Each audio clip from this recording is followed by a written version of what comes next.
Hey, welcome back. We're right here with JT Brothers, and I just wanted to touch on a few things that I kind of encountered throughout my journey, right? Just to share a little bit about me, I'm the owner of JT and Brothers, right? We've been before this, we were JT Handyman in Construction. So we've been at work about 4 years, and I wanted to create a little bit of content because I find myself as unique, being that the type of past that I have and the type of crew that I have, right? We're all younger guys, as you can tell. You know, this new generation is more about millennials. They're more about what you can create content with. That's funny, that's what I'm doing, but you know, they rather not necessarily do things with their hands and just sit on their asses all day, right? But a little bit of what I'm trying to get into is that I was incarcerated about 7-8 years, about 5 years ago, and I was in there for some stuff that I had grown up thinking that that's what I was all gonna be, right? So when I got out and I started encountering the workforce, this is why I'm creating this video, is because there was a lot of stuff that I encountered kind of when I started off, you know, freshly out with a bad record. Nobody would hire me, nobody would even take a look at me because of my tattoos and just my stigmatism and my past. So you know, what I ended up doing was I started working for construction companies way before I got incarcerated. When I got out, I started going back to the roots, but I just seemed like I was getting shut down, or I would get a good job, but it wasn't really well paid, and so it wasn't enough to support a family. And eventually just kind of got around to one day I parked a company van in front of a lady's house, and she came out. She was like, "Oh, are you the contractor that I called?" I'm like, "No, I'm not, but I could be." So we ended up talking, and she gave me a few things to do around her house, and I did it. And then those little small things turned into a kitchen remodel, that turned into a roof remodel. I mean, a re-roof in her house. And it just I kind of like went on from there. You know, I started seeing what kind of money that could provide, and I just started. But because I've been around in the industry for so long, I knew what it would entail of. So I made a couple calls. I got one of my father's friends to start working with me, right? And he was a framer for over 30 years. So as he came on, he just happened to be at a rut in his life where he needed some work, so I ended up hiring him.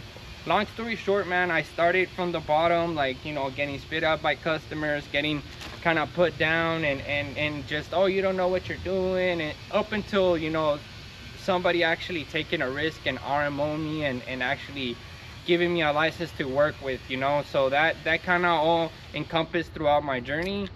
And it's just possible, man. It's all, everybody says, oh, it's a mindset. Yes, it's a mindset, man, because I could have sat there and just said, oh, my tattoos and my history and my past are gonna define me. That's what it is. That's what I'm gonna be. That's what the end of the story. But no, what I did was, not only does my past not define me, but I'm gonna be at the top, at the pinnacle, at the paramount of my game, and I'm gonna show everybody. Because when I made the transition from being a handyman and being, you know, somebody that's gonna become a contractor, I had a lot of people hating. And even when I was gonna leave my job into doing something like this, people hating.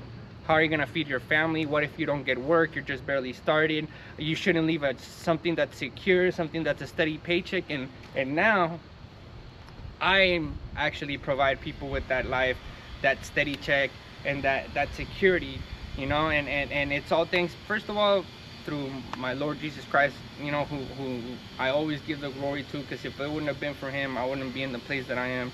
And then two, it's the type of mindset that I've had, you know, like somebody tells me I can't do it, bullshit, I'm gonna do it. If somebody tells me that I can't do this, I'm gonna fucking do it, you know. So it's always been that mentality, as like, you know, either that's gonna define me, or I'm just gonna push through and just kind of, you know, show everybody out, right? And so I wanted to show you guys one of my jobs that we got going on right now. This is actually started as a mold abatement. What a mold abatement and asbestos abatement is typically when there's like a water intrusion and there's something that affects the house, what ends up happening is it creates mold right? But before you even dig into somebody's house in California, and I don't know if this is like that everywhere, but we typically test our houses for asbestos if they were built after 1984. If they were built, I mean, if they were built before 1984, if they were built after, we don't really worry about testing them. But prior to 1984, we were definitely testing. So we ended up testing this property. This property came back positive for asbestos.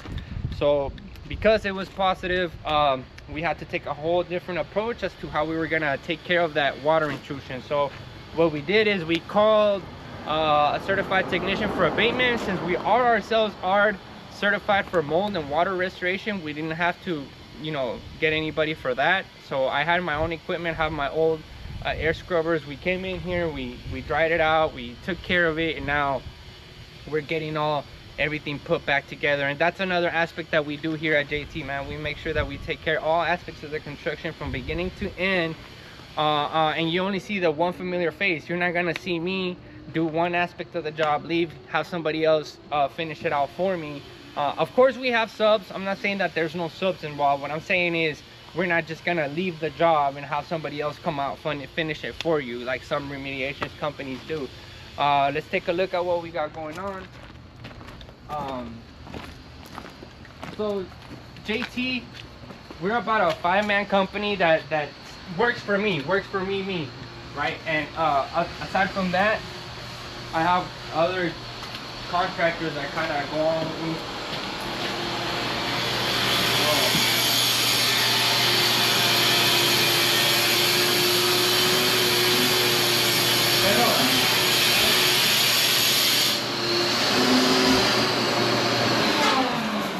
This is so originally where the affected area was over here, right? So all this had to get ripped out, and then all this was ripped out. The closet was ripped out, and I'll post some pictures so that you guys can see that. But all this is meant to be re-drywalled. We already textured it, we painted it. We're gonna be putting out our crown molding here pretty soon.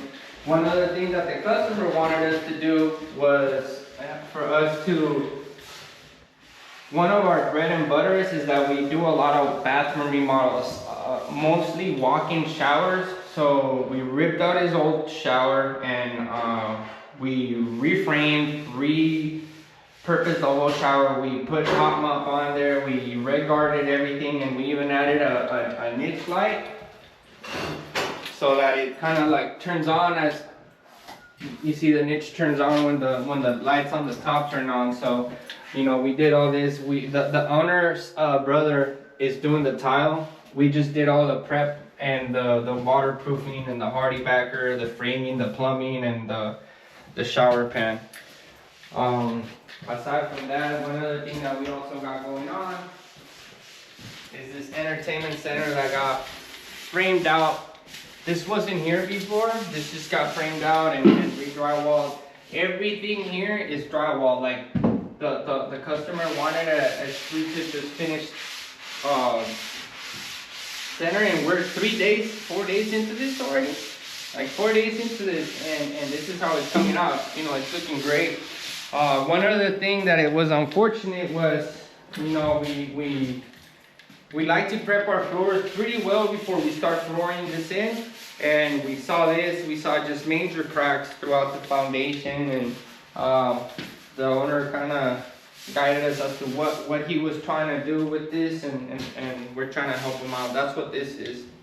But we'll figure this out. This will be taken care of, no problem. So I just wanted to show you guys a bit of what it is that you can do in spite of your circumstances, in spite of whatever it is that you're going through. Like, this is me a few years after, you know, figuring out what I wanted to do with my life and what my goals were and what it is that I want to accomplish. So I think everybody has that notion.